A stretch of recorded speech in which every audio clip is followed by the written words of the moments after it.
Hi, and welcome to Scratch Made Sunday on Our Small Table. Today we're making homemade marshmallows. Here's our finished product. Let's see how we got here.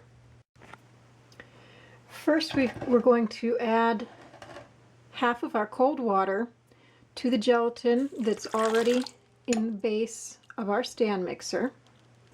We've got the whisk attachment ready. And get that combined a little bit. And we're going to let that sit while we move over to our cook station. Here we're going to combine the remainder of the water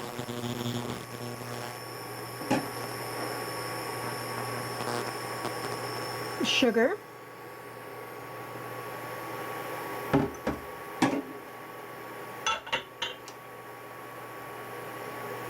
our salt,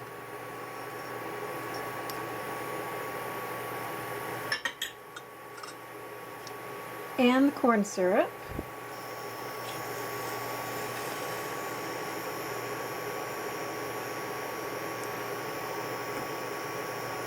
We're going to be cooking this over medium-high heat, covered,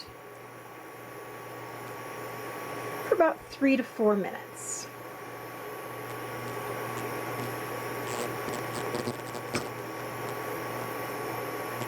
So I'll be back when that time is up. This is where you're going to need a little bit of specialty equipment. It's just one item, and that's a candy thermometer. You want to clip it to the side, making sure that the base of the thermometer is not touching the bottom of the pan. It's immersed in the liquid.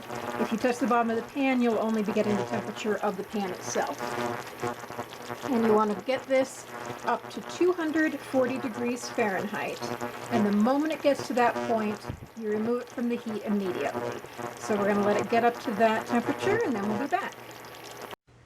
So it'll be a little bit loud because the mixer has to be on to do it, but it is what it is. We've got that on low, and while it's running, we're going to pour our sugar mixture down the side of the mixer so that it incorporates.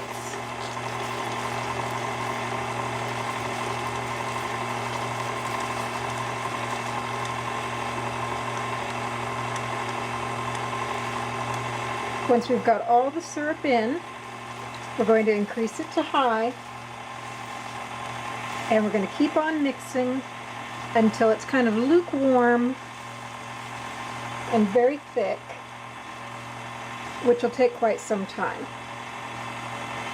So we'll do that off camera. I'll be right back. While that mixes, and it's getting pretty close to done, we're going to prepare the pan by combining cornstarch and powdered sugar. We've already sprayed our small pan with cooking spray. So we're just going to dust that with the mixture and shake it around until it's covered.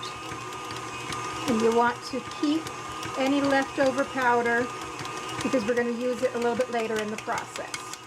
We're almost ready here, so we'll be right back. This is probably actually the most difficult part. It's time to pour our mixture into our prepared pan. And of course, this is very, very sticky.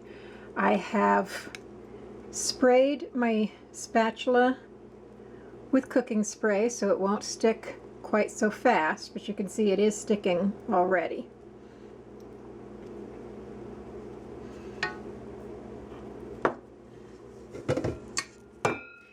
Any flavorings that you want to add, whether it's the vanilla or peppermint or anything else, if it's an extract, you want to add it about a minute before you finish whipping.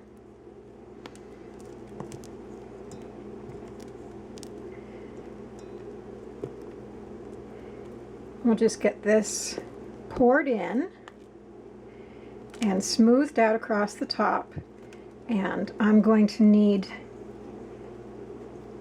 to get a little bit closer to it. So I'm going to do the rest of it off camera, and when it's in the pan, I'll be right back.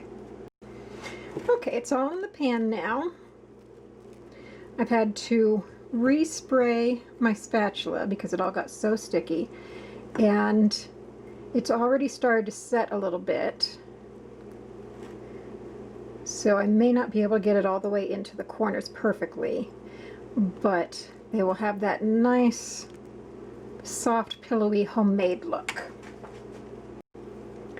Now we're going to dust the top with some more of that cornstarch powdered sugar mixture, just enough to lightly cover.